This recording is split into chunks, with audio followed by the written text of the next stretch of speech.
Hey guys, my name is Raghu Adibatla, and this is Talking Funny.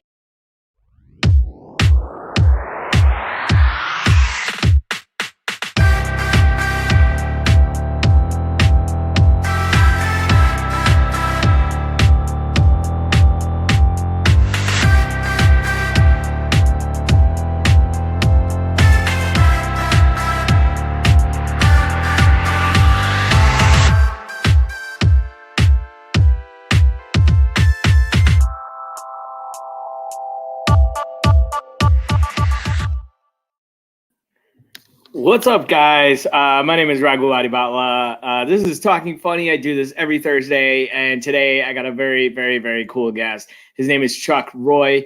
Met him last year during the crazy pandemic, and he runs a great show called The Apocalypse Comedy Show, and does a great job with the Zoom production. I mean, this guy, and he's been on TV. We're going to talk about his TV credits and his stand-up and just get to know him. All right, I'm going to bring him on right now. My guest, Chuck Roy. Chuck.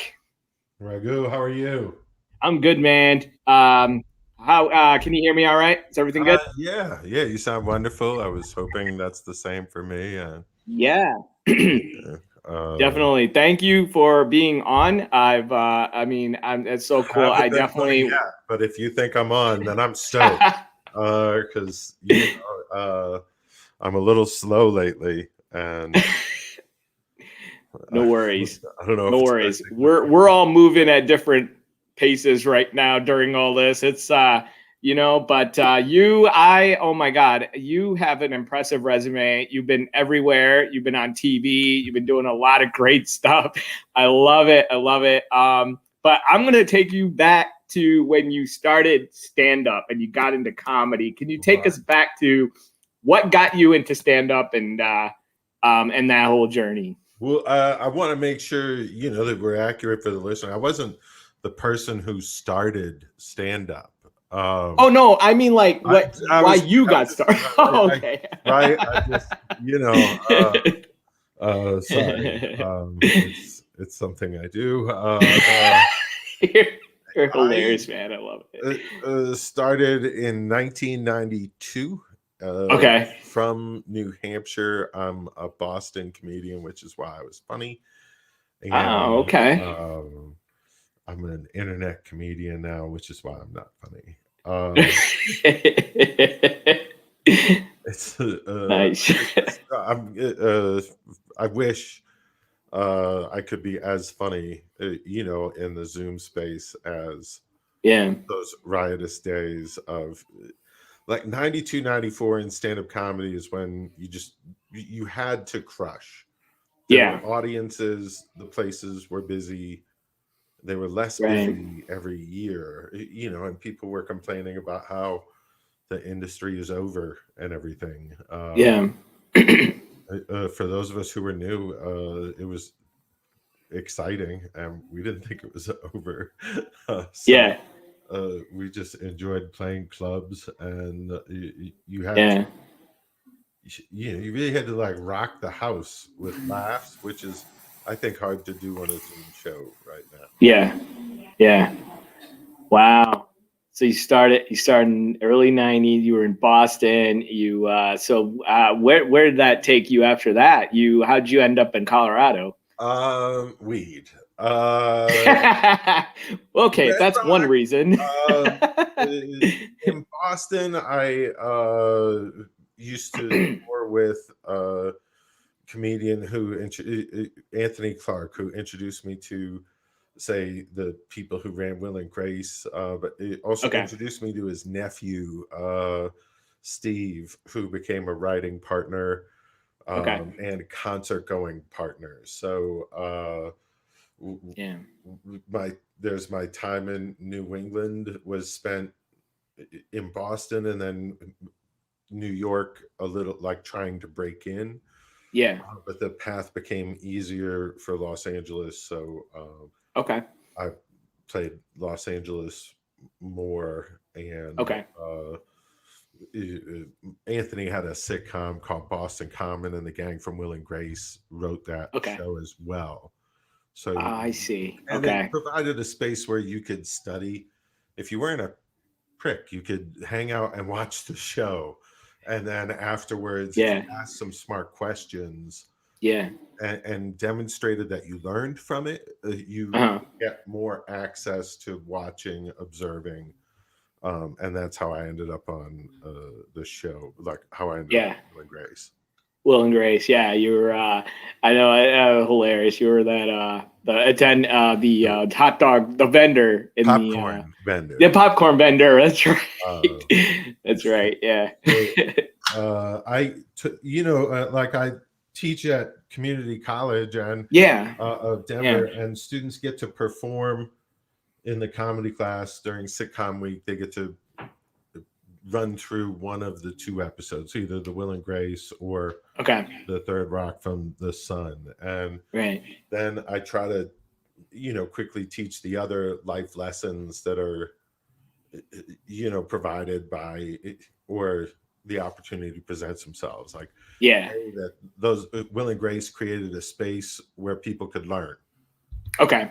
Okay. Interesting thing, that is not said about them. They're known for other things, but Yeah. a pretty cool space. And for example, Zach Galifianakis, Yeah. got Yeah. his early break on Boston Common, one of their first shows. So Okay. Okay. you can learn from great performers or mentors. Yeah. Some of those skills, like, hey, provide a space to educate people. And then Right. the other is like, right after I was the popcorn guy, I went right back into the stands and watched the next episode film.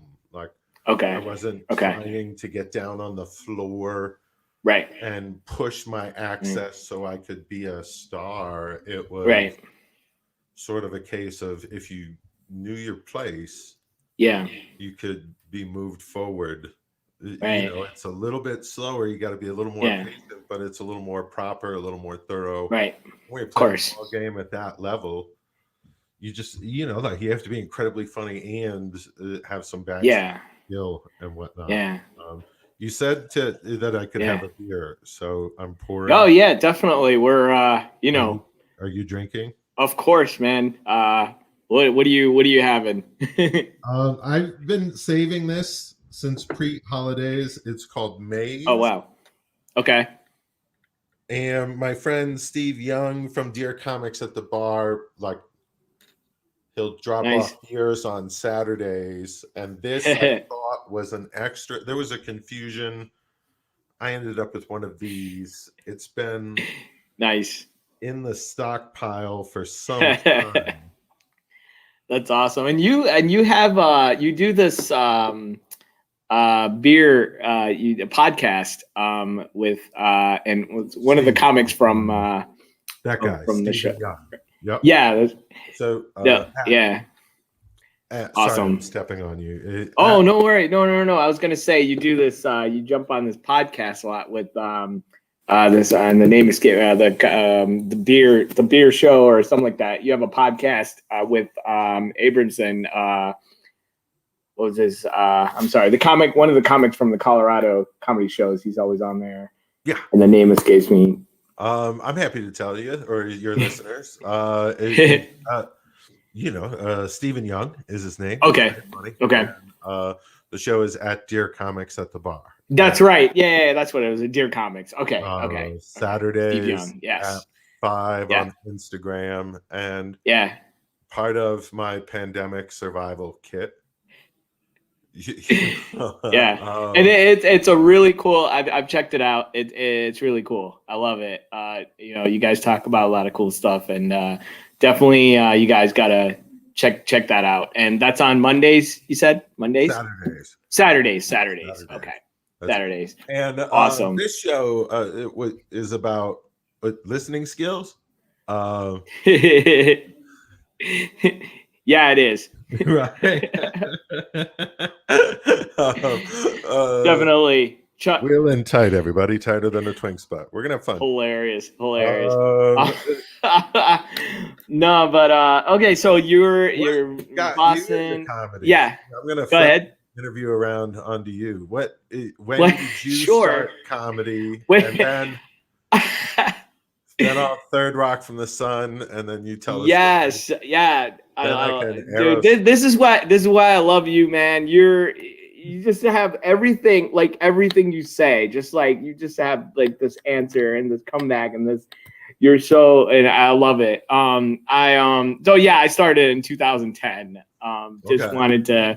I've been wanting to do it for a long time, and I thought, you know what, I'll just go do it, Mike. My wife was traveling for work, and for a whole week, it was just me. And I'm like, all right, you know what? I'm just going to go and try an open mic. And I did. And ever since then, just never stopped. Just went, kept going. So, yeah. I think anybody who wants to try it should.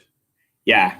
Especially if it reaches a level of strong, like I really want to try it, then you kind of go like it's no longer a mystery anymore. Like there's a lot of podcasts you can listen to and such, like how to do that, or to check out an open mic. And one day remember when we could meet and right, exactly.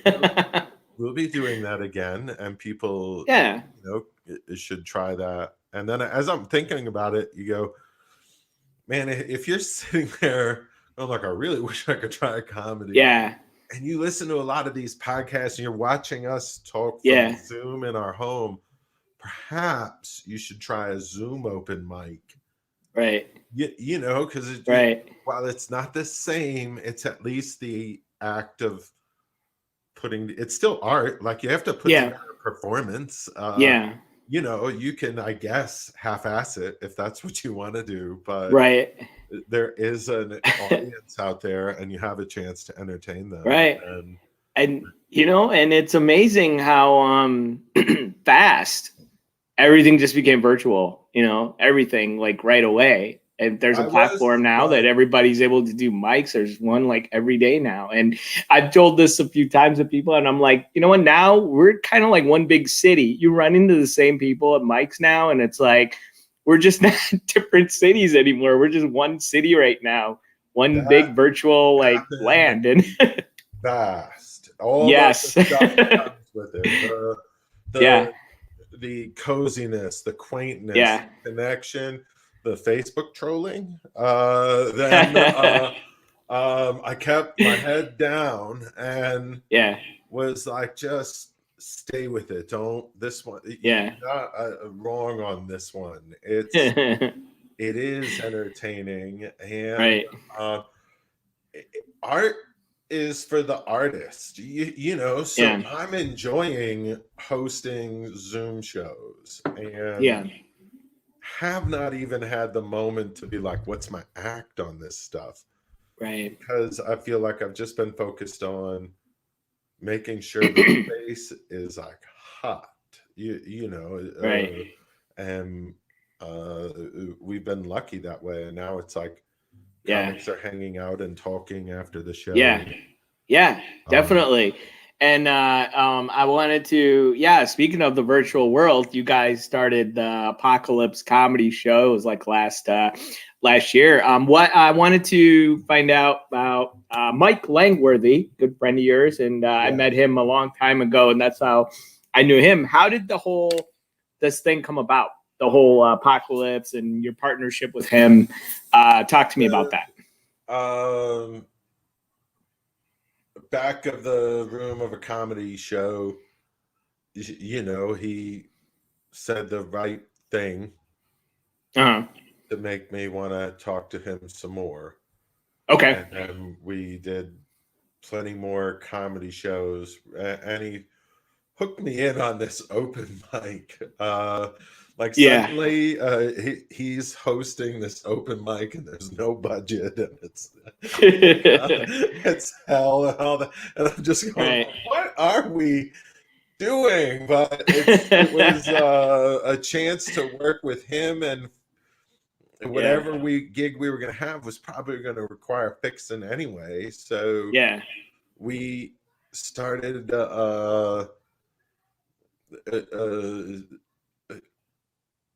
this is gonna sound stupid, but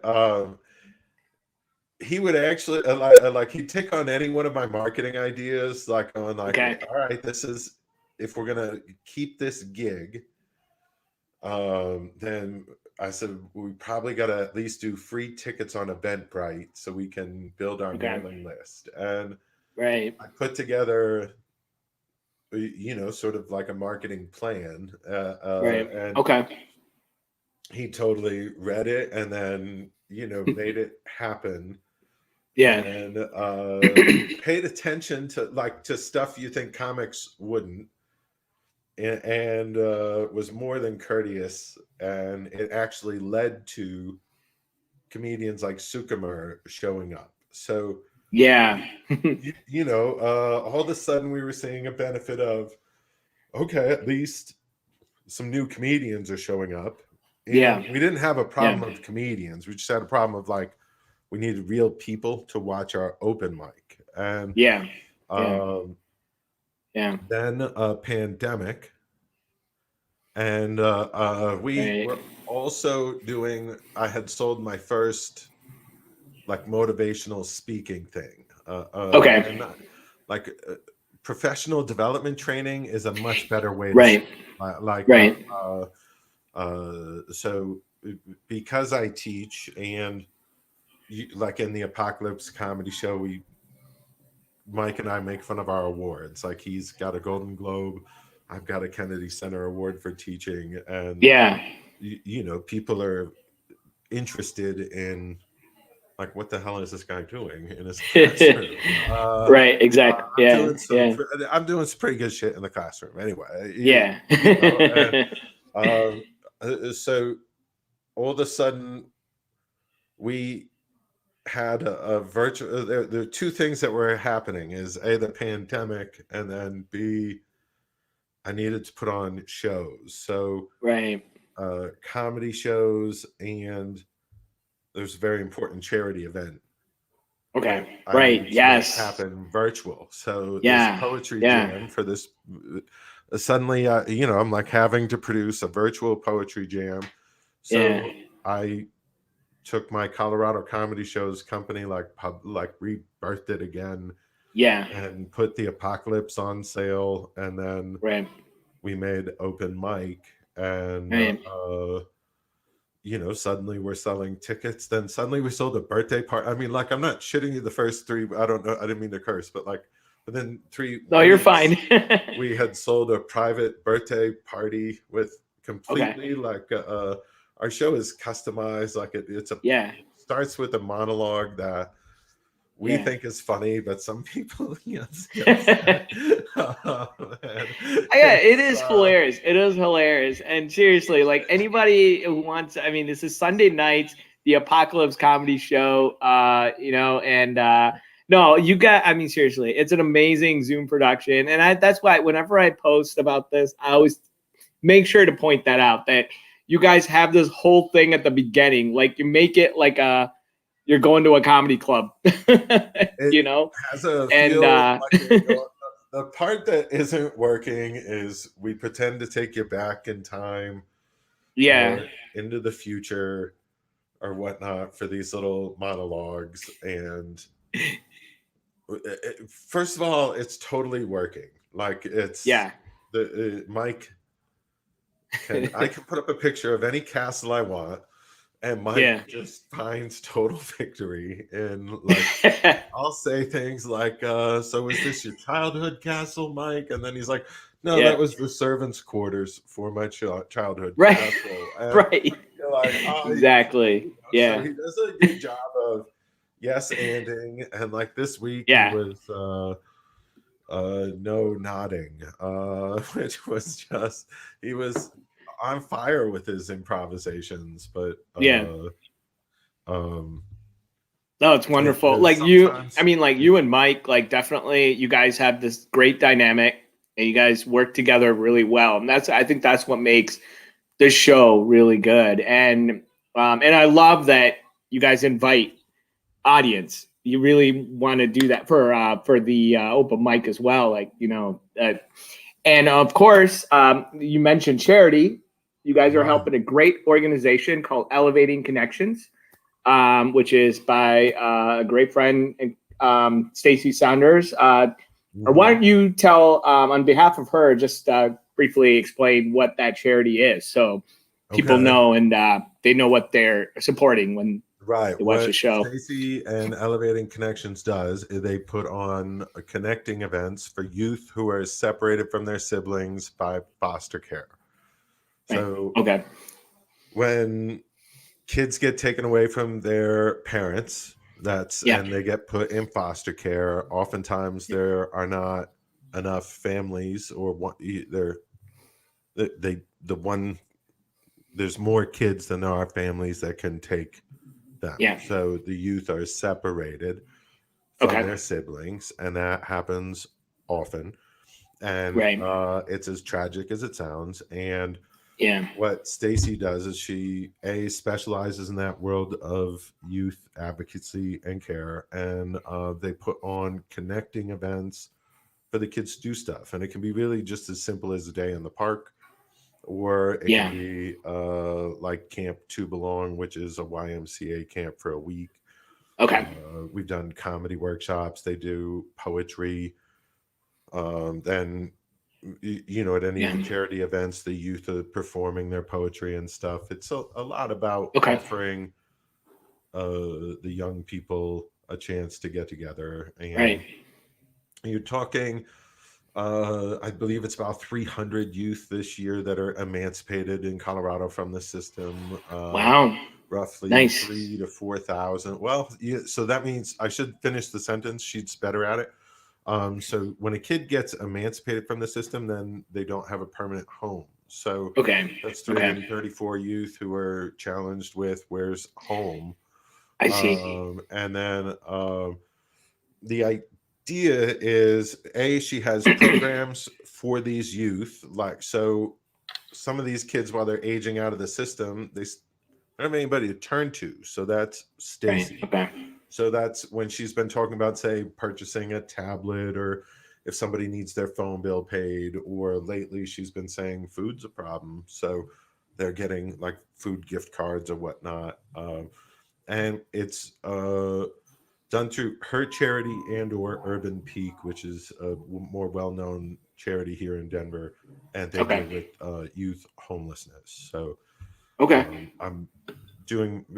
trying to build a bridge at the community college. Like, Stacy came on to a show I do over there and pointed out that it's got to be something like 80% of youth in foster care dream of going to college, and only 3% actually finish some form of college. So I see. If we can shine a light on it, that's great. If we can actually raise the money to help them get into college, that's awesome. And then, more importantly, if we can put people there, somebody's got to be there. So Stacy and her team are the people who are there to help get the kids to where we need them to be. Okay, that's amazing. Thank you, Chuck, for going through that. And seriously, it's a great organization, and Chuck and Mike and through their shows, and they support that organization. So great cause, good laughs. Like, seriously, it's a wonderful show every Sunday. Comedy show. That's my favorite part. No, it's wonderful. Like, hold on, everybody. I don't know if you know this, but young people are getting, and it's like the way to think about it is so you want to trivialize a little bit, like in a cop drama, like in the when the cops take the bad people away and they got kids. Well, there's no episode about like how the kids are taken away from the two parents, or the parent who's struggling with drug issues or crime issues, and that part is real. And so I think it's like, hey, we should talk about it. And then it's been a fun, I'm glad to take on the challenge of like how to interrupt comedy shows with like, we bring you this. I get what you're saying. No, I totally get it.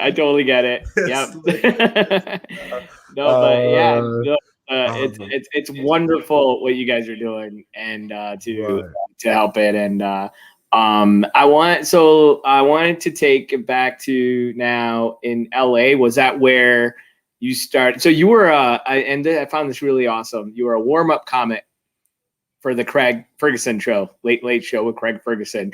I think that's about, he's hilarious. I love his show. You got I'm one back, Craig Kilborn. Craig Kilborn. Ferguson, okay. Ferguson is the British one. Kilborn is. Boy, I'm really off today. I'm usually on, Chuck. I'm usually on. I don't know what it is. I think it's the beer. I'm not sure. Right. But Craig Kilborn. My career, for anybody who's listening, is just like absolutely describes has been. Like has been on, and then it's like rare, like just I don't know if Will and Grace was like I had one line, just like a. But you were on Will and Grace, Chuck. That was a popular. Yeah. That was such a great show. And the Third Rock, and then yes, Craig. I'm getting the Third Rock from the Sun because you were in the entire episode for that. That was so. I love it. I love your character. It was hilarious. I'm going to get to that, but I'm taking over the interview and I'll explain. No, you're fine. Don't worry. You do what you want, Chuck. This is you. You do what you want. I rarely talk about it. Most people, I guess you've really done your homework more than others. If you can do it, it's like the coolest gig. I went from warm up at Kilborn to my friend Steve told me to check out Red Rocks, and when I came here to Denver on a tour, I checked out Red Rocks and went, oh, I need to play here as often as I played Craig Kilborn, because I had never really intended to be a TV warm-up, but I intended to be a Red Rocks regular, and I hosted movies there for 10 years. Art of warming up a crowd for TV is you're trying to build people into the ability to like show rabid, feverish, like and then they have to go right to listening. And then if there's a comedian, they got to be laughing. So you have you use tricks like free T-shirts to tease the audience into a set of behavior so that you can have a hot TV show. And it took me a couple hundred episodes to try and figure that out, but it was within the first few weeks, Craig asked me if I wanted to introduce the music. And I was like, yeah. That's awesome. Oh my God. They would save 45 minutes to an hour of production time. He could get to the Papa Steakhouse earlier. He had no interest in introducing the music and waiting an hour to do it. So he was thrilled to let me pre-tape, or he'd just come down and tape a fake introduction.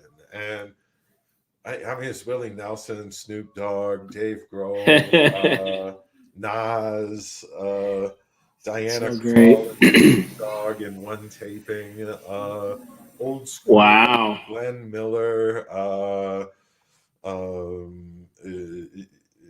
So the Dead, and then my going away present was Phil Lesh, Green Day. It was like the Nickelback. I mean, was like the list of like Michael Franti. Nickelback. Wow. Nickelback was so just like but there's stories behind them, or the. Like that's what's feeding either the smile or the thoughts behind some of the names. It was like 4 nights out of the week there's music at the end, so that meant 3-4 times I'm introducing a musical guest, and so a lot of times that was somebody notable, and then Yeah. sometimes Yeah. it's like a K-Rock act before they're anybody famous. Like Yeah. Nas is a prime example of someone who was Right. 7 feet away from me, absolutely unimpressive for the mood I was in. Doing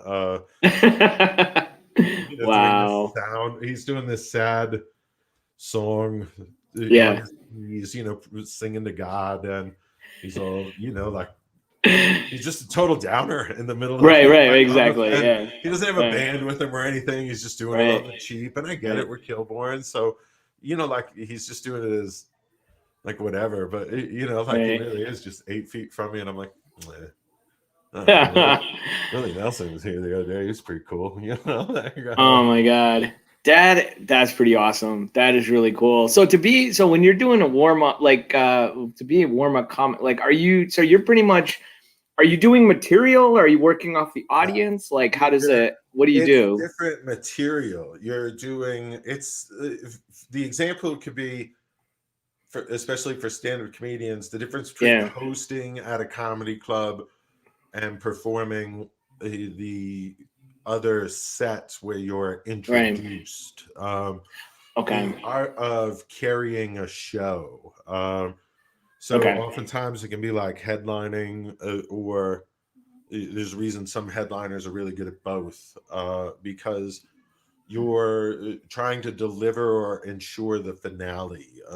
So even like on a great comedy show, after a great headliner, it's the host walks out to you're kind of having to tell the crowd like what doors to walk out of. But before any of that gets done, you really have to put the rest of the show, like people are at a fever pitch. You can't walk out there and be like, okay, those doors right there. You have to know how to be like the star, everybody. That was them. And to be a great host, you want to be able to rival that star, own the stage next to them, or as you're introducing them, you want to be able to present an audience that is eager and proper for the moment.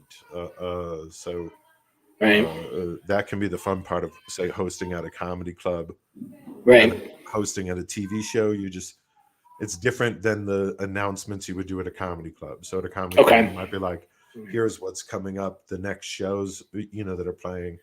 On a TV show, you're going to be like, all right, folks, the first thing that's going to happen is Craig's going to come out, and when he does, big cheer. We've got some killer guests. Does anybody, anybody want a T-shirt? And they're like, I don't know if that's loud enough. You wouldn't believe it, that's but awesome. No matter what the audience cheers the first time, they seem to never be loud enough or correct enough to win the T-shirt. And you're just sort of conditioning some people. I like tour guiding them, and if you're smart, you're telling them what they need to hear in order to have a great time. Like keep them focused on what's about to happen. Welcoming them, and then remind them the cameras are going to be on them, and they're going to want to look great. The smarter version is turning presenting negatives as opportunities, rules as the best suggestion of the ways you really want to behave.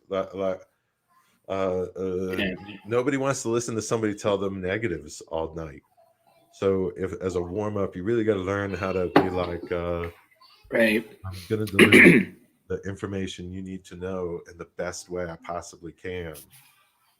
And if you behave the way I need you to react, there's a strong potential I have a T-shirt for you. And if you do the math, no, there's a 1% chance I have a T-shirt for you. I love it. Oh my God. Oh man. No, that is like I said, you have an impressive crowd credits and resumes, and I got to do this right now. Love it. You were on 30 Rock. I mean, I'm sorry, third Rock from the Sun. I mean, like, that's amazing. You got to work with John Lithgow and Kathy Bates all in the same scene. I'm gonna play that right now. I want to share that with you. So let's see if we can bring this on, and we're gonna play this. Here we go. All right, let's see here. I've seen this guy. Whoop, not that. Hold up 1 second. I got it. Which one is Dom Dr. DeLuise's Solomon, kid? this could be interpreted as blackmail. No, Karen, it's extortion. He's a professor. He can't control our social lives. So will you be there, Pittman? Are you kidding? I wouldn't miss it. And this is Damn. there you are with Kathy Bates. My lunchbox. Have you been here all semester? Oh, no, I'm Mrs. Everly, and this is my son, Ned. We're auditing your class. I wasn't informed. Oh, my goodness, you're smart. Oh my goodness, you're perceptive. Everyone told us what a genius you are, and boy, were they right. You're very unusual. Mama likes the unusual. Now, Ned, let's not bore the great man. Well, I hope to see you again. You can count on it. Oh my God. Oh man. I hear my heart beating. I love it. I love it. Oh my God. And you were in like the entire episode. You're there. You come up. How old were you there? When was that? 98. 98. So, Okay. 27, 28 or something like that. Okay. All right. It was really Hi. high. So I was at the height of my that began quite the roller coaster ride from there. Yeah. I'm sure. I think that rolled into Montreal, then Kilbourne. Okay. Then a series of things that made me decide I don't want to be in Hollywood anymore. Oh man. And did you get to talk much with Kathy Bates? And you know what was that like working with John Lithgow and Kathy Bates? I mean, she's a phenomenal actress. Oh my God. Yeah. She's amazing. How was that? It was phenomenal. Yeah. Jane Curtin was the other person who I would, because of how close I was able to be with John and Kathy, John Lithgow and Kathy Bates. I'm not gonna say their names if those are my buddies.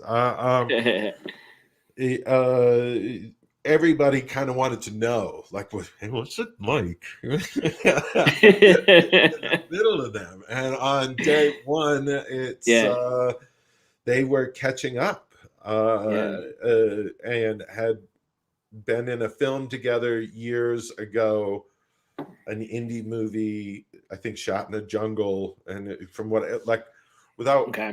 I was very privy to their fond recollection of shooting a movie together, and a movie that wasn't anything that I'm like, that movie they're both in, what project does it? It didn't matter. It wasn't my business. Yeah. My business was to be right there as people are doing camera lighting and measuring, and we're rehearsing. Yeah. And a few scenes into it, and after they're done with how from families to catch up and all, like after two old friends are catching up, is sort of settled in. John being an ace of a guy and a host and a master of being the star of the show, just turns and is like, we're just catching up. And like the rest of that, again, just very classy and not like there's no reason to be like he just very cool about, and how are you, Chuck? And tell us about you. And they couldn't have been cool about listening to me. And plenty of moments later where at one point Kathy Bates is like, I thought you've done 100 of these. I'm like, this is my second one. I'm like, "But I That's study, amazing. I study. We were 3 decks Yeah. over from Will and Grace. Friends at Will and Grace were like, "Well, you never came over to tell us what was up." And it's just like Yeah. I was so terrified and yet caught up in the moment. And then Right. also the night I found out, I think, or the night it's either the night I find out I'm at Will and Grace to watch a taping. Yeah. The first night of rehearsal is almost the next night, and we went to see then very unknown Kid Rock at the Whiskey A Go Go. So Oh wow. couldn't be more Hollywood and fun. Yeah. Right at the height of just Right. my trying to enjoy the idea of being a comedian in Hollywood and Right. performing in TV and such. And Wow. The other part of being like working with next to Jane Curtin was just Yeah. the scene that got cut is me knocking her on the head and dragging her into the closet. Oh no. Carried. Wow. We did it all the way through the shoot, and it's not up Yeah. to me to edit. It just Right. fun memory of. And I can see why it probably just didn't work, but they didn't want to take it out for night of the shoot. And, so each night I'd take the little goblin thing that I had gnome and knock her over the head and then pick her up. And it's acting, so she's working with me, but I'm treating like a national treasure and shove her into a closet. And she'd be like, "Oh, that's just perfect." And I'm like, this is nuts. Like, I was so that's funny. Broke you. It's like you can't break Jane. Oh my god. That's not oh my god. Oh man, I love it. So you teach comedy, and you were mentioning about Will and Grace experience there, and about how you were watching them and everything. Do you think that all where the way you watch, you learn and everything, did that kind of accumulate into you actually teaching, like being a good student? Like, how did you get into teaching? Yeah, I think things that being a good student makes me a good teacher. Yeah. Okay. Being a good team player makes me a great teacher. Teachers are a lot like comedians and don't like to play ball with others, and that just sucks for students. Like, the student wants you to kind of play ball to get them educated. Right. And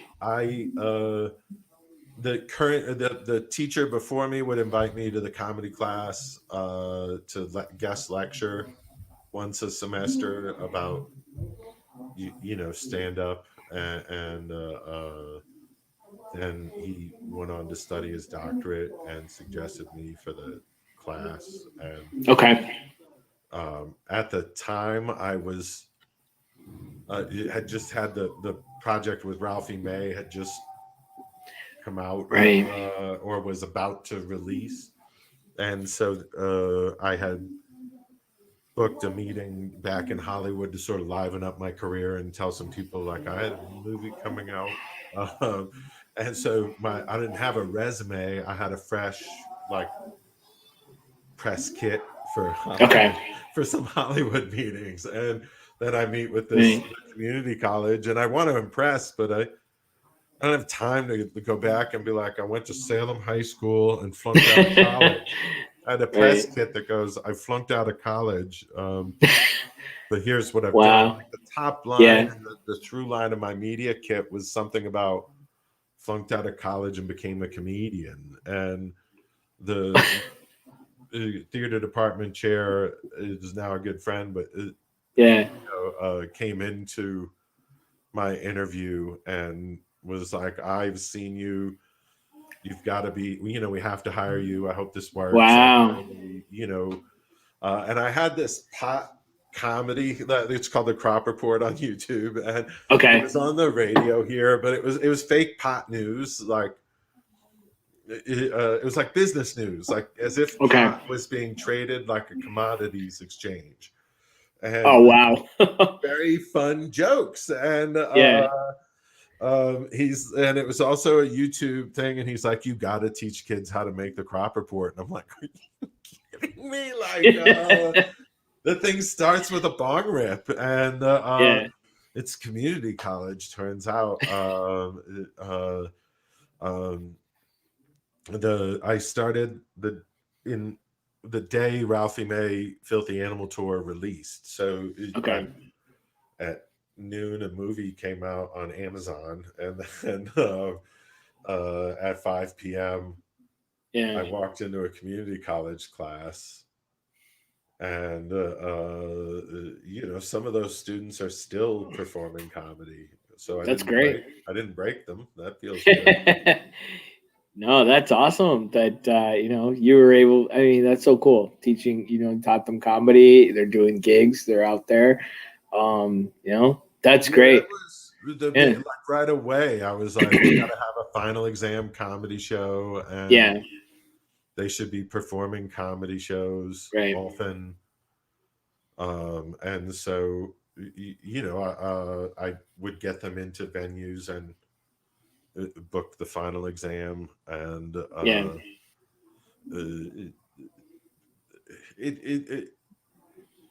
it was a fun class. I miss Yeah. it. It's like oh god, it's not going to be around for. Yeah. I think we're going to try this fall with Okay. the class, and I just no matter what we put out there, it's still not going to be. It's going to be a year and a half before there's like full rooms, and Right. people Of even course. feel relaxed about going like, oh my god, Gaffon. Of course.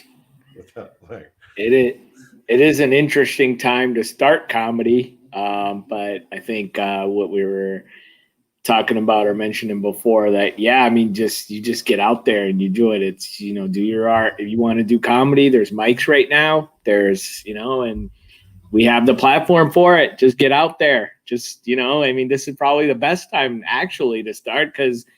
I've been on a mics before where, you're on the Zoom where you have the chat on the side. People would message me, say, hey, maybe you should try this or try that. Like, it's pretty easy to get advice and to get, there's a lot of that out there now.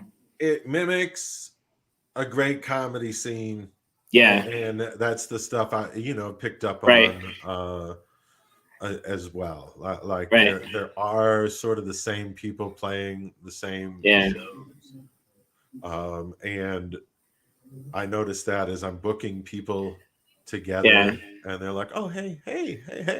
Yeah, exactly. And, Yeah. that is fine by me. Because those to me are the signals that turned on, like told me I was part of something Right. that was going well. Yeah. So Yeah. there a lot of people brought like the idea of no to the table. Yeah. And what good did that Yeah. do? Yeah. Like, just what good does it do? Right. There are people who want to be entertained, Yeah. and just the sheer numbers of it. There are more people who live further from a comedy show than live closer to one. Right. So a Zoom comedy show makes sense for those people, especially as they get 5G. Yeah. Exactly. Why, Exactly. Why starve those people from comedy shows, Right. and why starve funny people from those areas from performing comedy Right. shows? But And I you can got- figure out why. If Yeah. you think low, if you're a low thinker, I'm Right. calling comedians right now like Right. low thinkers, but I had I wanted to be performing, and I wanted Yeah. to be applying the ticket sales skills. Like I Right. wasn't selling enough at the box office, and I'm trying to get better. And now it's like last year I sold more tickets than I've ever sold in my life. And it's like now Awesome. I know half the people. Right. And Right. not like they're from my friends from before. It's like they're coming to the Yeah. show more than once. Of course. Of course. That part, that's pretty cool when people decide they're going to pay and come back and pay again. Right. You might have provided a good comedy show at that point. And Of course. I love Definitely. it. On a Sunday night from my house. And you guys do it well. hard. You guys do it really well. You It's know, really and, hard to it get me works. out of here. It works. It works well, you know, and you guys get new comics, you know, and it's funny. Yeah, I would go on there, and I met one of my friends from Chicago. I'll be like, "Oh my God, you're on here too! That's awesome!" You Right, know? Jessica. And yeah, Jessica, yeah, and you know, and that's happened many times. I'll go to like shows and mics, and all of a sudden you'll see people that you know, and then you meet. It's so easy to meet people from other cities. Bookers can see you from other cities. I mean, there's a bright spot, and I think you know, more comics need to know that it's out there. Especially like if you're in a town where there are no mics near you, now's the time to get out there. Now's the You time know, to be honest. you know, like if they're you live watching out in you. a farmland and you're in a barn and I got jokes and you got a Man. laptop, hey, I Man, mean, I get it, but then you know, I also just don't. You know, Yeah. it's like yeah, if you're trying to emulate yeah, what you see on Netflix, I've got news for you. That's just not happening. yeah. It is. And it's happening sooner, and it Yeah. will be happening real soon. Yeah. But you know, in the next year and a half, Yeah, financial reality might settle in. You know, that's true.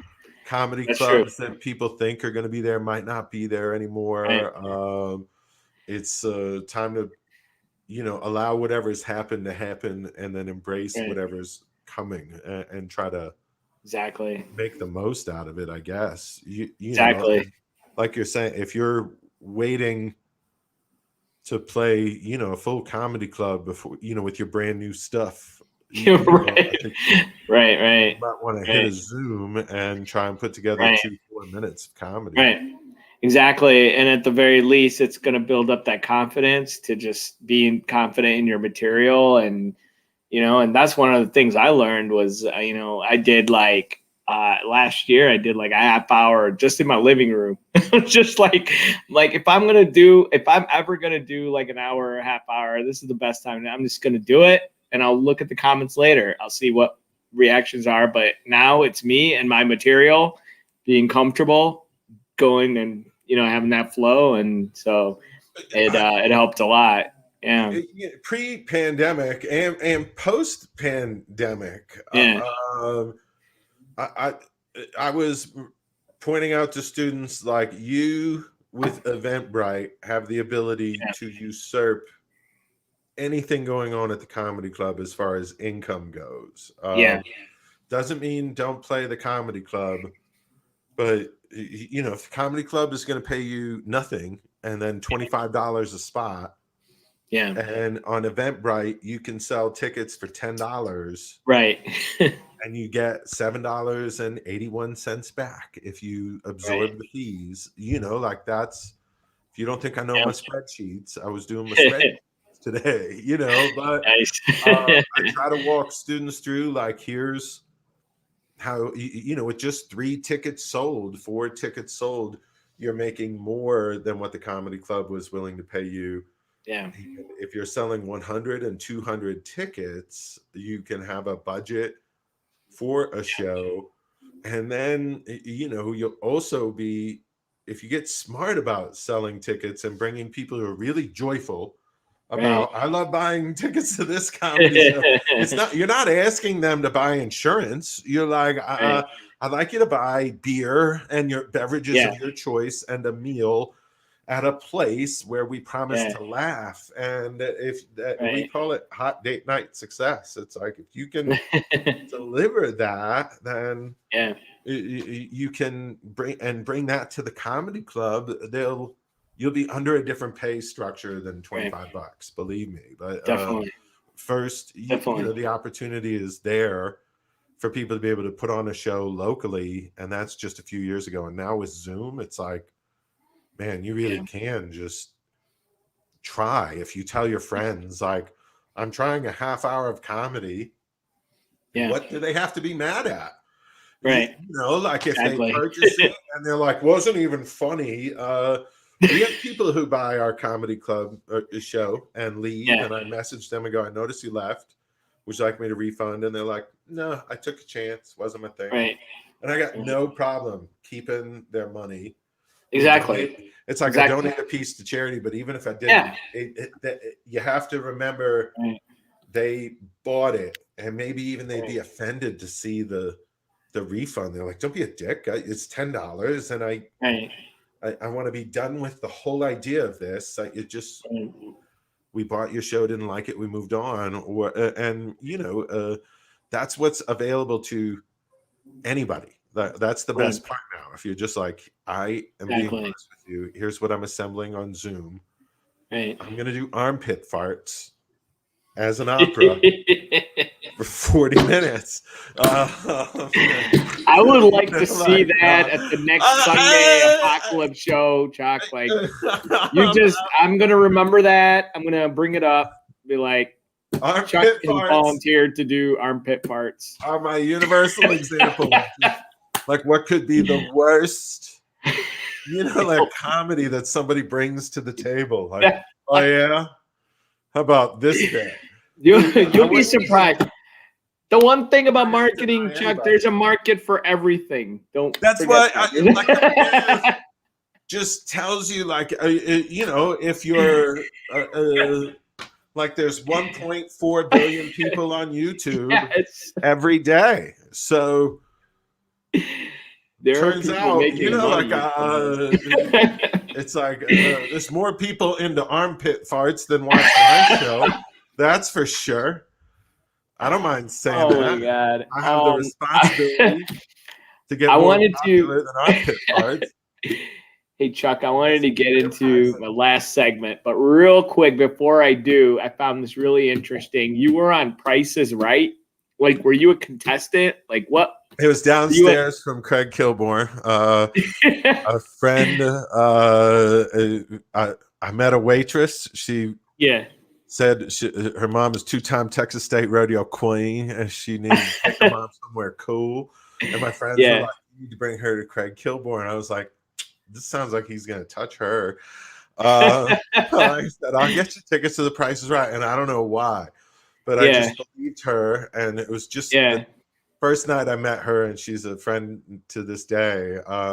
And we had wild adventures ever since. And one of those was she asked if I would go, or I arranged to go, and because I was the warm up upstairs. I'm pretty like I mean, people call me daddy. It was a hot act. People would come see it. Nice. They sat me right in the front. My friend Jimmy Dunn gave me a Drunken Fan T-shirt, so I knew to wear that. Okay. And so Bob Barker in the middle of the second break goes, "All right, we have a drunken fan here in the front row," and I said I got to wave. Oh, wow. It's friends of mine. The crew works the Kilborn show. So, yeah, I mean, there's people pointing the camera at me that are like, I can't fucking believe Daddy is in the second row. That's terrific. Amazing. Yeah, it's amazing. So you went up there. You played a game, or no? We just you didn't. Okay. Bob Barker just called out my T-shirt in the middle, and pointed out how we were cheering for the old man in front of us. And that's great. I had my 3 seconds on TV with Bob Barker pointing out my T-shirt, and it's wow. You know, it's on VHS somewhere. That is awesome. I'm gonna move to the segment. It's called Ragu's Hot Sauce Seat. I got some crazy ass questions for you. You're gonna answer them, whatever comes to your mind. You ready? Yes. All right. This is I love asking these. Are all some of them have been asked in interviews at Google and Facebook and places like that. Like and others I just made up. I don't know. Gotcha. But here we go. Number one, name something you can do with a pencil other than write with it.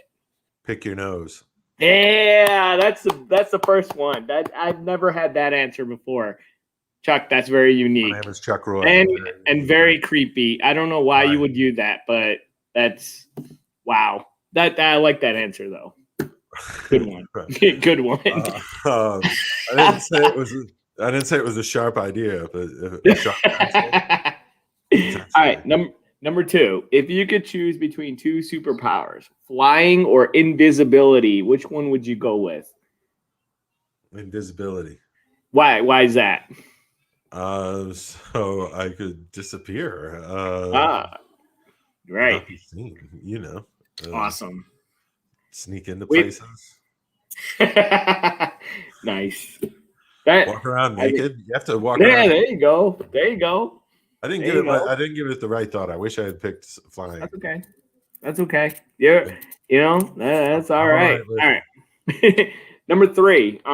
You're on a raft. Hey, there you go. Cheers, Chuck. This it's you're hilarious, man. I'm so glad I got you on this. Number three, you're on a raft. Right. With a nun, an old man, and a baby, but there's only room for like three of you. So one of them has to go. You got to kick them off. They're not making it. Who are you kicking off the raft? Huckleberry. It's either who? Huckleberry Finn. Huckleberry Finn. He's not on the raft with you. All right. Sorry. I'd get off the raft myself. Oh wow! You're the second person to say that, to sacrifice Francisco. yourself. Oh, you're nice. You're a nice guy. You're a nice guy. That's Well, waterfall that's ahead, good. and I could probably swim to shore. So There you go. See, that's smart. Nobody's ever thought of that. Like somebody else said, they're just gonna jump off and they might not make it. They're okay, but you're gonna swim. You're gonna get off that raft and just go. I pictured myself being able to get to shore. Okay. Cool. But, I know no matter what, consciously I'd be thinking, well, like you have to go. Right. They could live, and you could swim to shore if they. Right. But you Oh, there. That raft. I don't know how long it's going to be out there, but you're going to be on shore. You're going to be gone. You're going to be out there. Today's doing Tom big, Sawyer. doing big things. That's right. He's Tom Sawyer. That's the only thing I know from that song. But all right, number four. You're at a store like a CVS or a Walgreens. Get a vaccine. What items are you buying to make the cashier really uncomfortable? Oh. Like they're gonna look at these items that you're buying. They're gonna be like, "Oh my God, you're crazy. I quit." Enema and condoms. Yeah, perfect. Condoms is a very popular Here answer. for butt That sex, mixed with miss. It's butt sex. What do you want me to do? I'm wicked gay. Guess who has butt sex? We do. I love it. All right. What am I supposed to do? Buy tampons with that so it's less embarrassing? Oh man. If there was a movie made about your life, who would be playing you? Mike Langworthy. That's awesome. I want to make sure Mike hears it. I'm going to make sure he hears this. That's awesome. Great. That is great. That's great. Yeah. Oh, perfect. I love it. If you wrote an autobiography, what would the title be? Bear. Bear. That's right. Your name. That the Bear, and that's awesome. Okay. Right, not funny, but no, but answered. and I know that's because like you're funny on screen, you do a lot, and then but then also off screen, you're a great guy. I read that somewhere that's why you're called Bear. I don't know. Or am I making that up? I'm not sure. I made that Something part like up. that. Okay. You All know, right. I'm not a great guy. You I try. give nice bear hugs. Is that what is? I don't know. After a show, I probably call myself Bear during like a side joke. Okay. I have several like lines in my act where Yeah. I would refer to myself as Right. like Bear. Okay. And after the show on a Saturday night, like 4 or 5 different audience members were like, "Good night, Bear. Thank you, Bear. See you, Bear." I was opening for my friend, and like you're not supposed to get more compliments than your friend, or That's yeah. just like Yeah. he noticed the amount of bears being said. He's like, that's a hook. Like, you are not to Right. leave that ball unattended. You are going to want to run with that, and it's very there's like he had like I really was daddy at the late show, and as an out gay warm up, and his audience was full of Hilarious. people who knew him from ESPN. So it's just Okay. all these little twinks from colleges, and Right. they're like eager to get anybody's attention, and I'm the one with the t-shirt, so Right. they'd be all like, Yeah. daddy, these little college dudes would be yelling at me like, daddy. That's And hilarious. one of the camera operators, she was real quiet, and she just pulls me aside during a rehearsal, and she goes like, are you making them call you daddy because you're gay? And I'm like, Oh no. yeah. And she goes, Wow. that's funny. That's just funny. And I'm That's like, hilarious. finally, like, it's been 4 days. How come nobody got this joke? Somebody got it. Oh, and That's right. somebody got the audience seating guy eventually figured out they seat particularly Craig's type of women were seated in a particular spot, so he could say hello to them on camera. And then you would see very blonde Texas type twinks in the second row of the center because that was, they used to put them right in the front row, and I'd be like, you got them right in my junk. Is there any way you can just put one row back? And then they're like right in eye contact, and I'm doing whatever jokes I want and trying to fire up the crowd. And then, wow. You use your knowing, your little dashing charm to be like, hello, would you like to meet Dave Grohl later? This will be fun. Hilarious. Oh my God. I got two questions left. 7. Which first place? Which one of these is part of Jessica's introduction? What do you mean, the questions or? Yeah. On my other show. Oh, I don't know. I have to think about that. I'm gonna get back to you on that. Right. But first place you're traveling to, or whatever you're doing once this pandemic is over, what are you gonna do to like get out there? What's the first thing you're gonna do? It's on the news. Pandemic's over. You can do whatever you want. There's a little town called Nederland up in the mountains. I'm going there for a beer. Nice. It's just a beer, a burger with some barbecue sauce, bacon, cheddar jack. Chuck, you could do that right now. Like get a beer and barbecue. There'd be the mask, all the stuff. Like you said, pandemic over. Yeah. Just found out. Like all the other people are going to the airport and touching stuff. Like bus to Nederland is going to be real chill, and within an hour, like I'll be up in the mountains and away from the world. And then, nice. I like that. A burger at a place where I don't got to worry about a mask. And that's awesome. Bacon. I really miss bacon. Oh man, bacon is great. Bacon's awesome. Last question, and you're not gonna offend me in any way. Ragu or Prego? Prego. Oh, that's awesome. That's what I go for too. Sorry.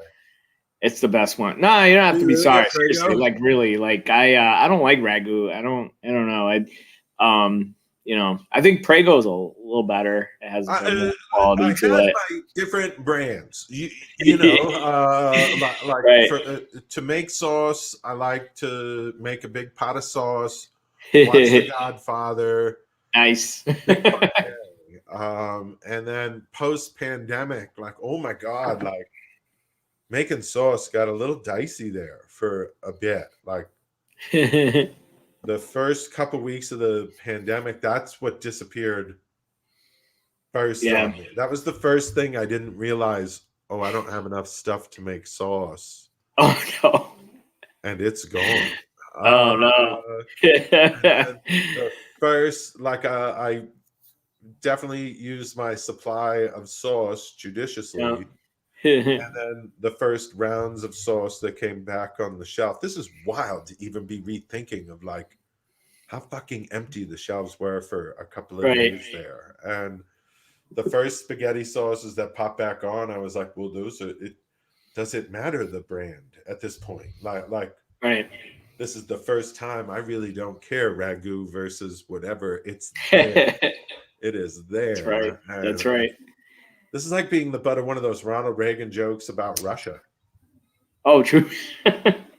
You know, like when I was a kid, I was such a Reaganite, and he'd have the best, funniest jokes about Russia and how Oh yeah. like what a shit show it was trying to get food over there. And then, you know, like, hey, Trump, the shelves are as empty as your vaccine distribution.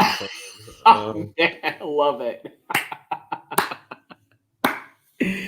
It's funny. Oh, Not man. funny. Like it really happened. I know. Like, I know. It is nuts. Chuck, I want to say thank you so much for being on. Oh my God, Stacy just Get the note. got on. Hi, Ragu and Chuck. Stacy Hey. Saunders, who runs that organization, Elevating Connections. And this is Chuck Roy. Oh my God, hilarious. And seriously, like, do you, Chuck, do you have any show? Are you doing shows like Zoom shows? Are you on anything? Nothing coming up, live or- for a long time. Nope. Okay. Apocalypse every Sunday. Right, yeah. For the Super Bowl, we're off. Yeah. Then You watch football, right? You're a Broncos fan. Are you a Broncos fan? Stacy's a Broncos fan. Yeah, I'm a Stacey New England is. Patriots fan. I Oh, don't know that I'm gonna cheer for Brady, but I'm probably not gonna cheer against Brady. okay. It's Brady and Gronk. I am gonna kind of Brady give and them a Gronk. little bit of a like. Gronk followed Brady to Tampa Bay. I don't know, like but one thing is for sure, it'll be a crazy Super Bowl. I mean, you got That's- the youngest versus the oldest quarterback, and That is, Yeah. you've told me now more than I know at all. I would love to, I want to be a sports fan. There's just not a Yeah. team here in Denver that I'm a big fan of. Okay. And then this year, just my God, no, it wasn't. it's been interesting. Yeah, Yeah. it's been interesting. Definitely, but The big game. I think it's kind of part of being an American is like you got to shut it down and go. I don't Right. know, put the game on and Right. somebody definitely. And as Chuck mentioned, Apocalypse Comedy Show every Sunday, 8 p.m. Yeah. Central, 7 p.m. Mountain Standard Time. Mhm. Amazing, and they always have great lineups and the most coolest Zoom production Wow, thank for you. the show. No, seriously, I love it every single time. Like, you guys do a great job. You can follow Chuck at Barely Chuck Roy. That's Barely, BEARLY, Chuck Wow. Roy on Instagram, and he's on Facebook. Chuck, thank you so much for being Yeah, I on. This has enjoyed been this. fun. Appreciate it. This was really Yeah, fun. it's been a blast, and we will catch you online and on Zoom. So I'm gonna, and I always tell people about your show. I always do. Thank you. So, yeah. And, Yeah, I'm so glad you asked me to do this, and I look Definitely. forward to the next hearing the episode and yeah, hope to see everybody at the Apocalypse. yeah. And guess what? Next week, Jessica Misra will be joining. So Yay! be Oh, fun. so we should- yeah. We should start her introduction now. Okay. What do you think? Well, see, she performs on Open Mic, which is Mike Langworthy's Monday night show. Yeah. And we have a 3-week thing, probably 5-6 weeks now running, Yeah. where we interrupt Mike's introduction of her to drag out the introduction. And Okay. she knows what's going on. Okay. And it hits more Yeah. home runs during the bit sometimes than we do. But it is a battle for how many laughs you can get trying to stretch out her introduction. And so now she's got a week-long introduction here, which is, part of a record. And that is awesome. That the is so best great. part of it is how much she is super funny, like improvisationally. Like we're able to give her some shit, and she's giving it right back. And, right. It's that edginess. It's great. She's got an edge to her comedy, and she's absolutely hilarious. She'll be there next week, Thursday, same time, 7:00 Central, 6 p.m. Mountain Standard Time for everybody in Colorado, like Stacey. And so awesome, Chuck. Thank you very much, sir. You have a good night. All right, see you. Take care. Bye. Oh my God, that was Chuck Roy. Oh man, always a pleasure. He, like we said, he runs his show every Sunday. It's called the Apocalypse Comedy Show. It's out of Colorado. Him and Mike Langworthy both run the show, but Chuck puts together a really great Zoom production for that. So absolutely amazing. Next week, as we mentioned, we have Jessica Misra, a really funny comic from Chicago. I've done a bunch of shows with her, and we're going to have her next Thursday. So this has been Talking Funny, and my name is Raghu Adibatla. So you guys tune in next week. Thank you so much for listening. Bye-bye.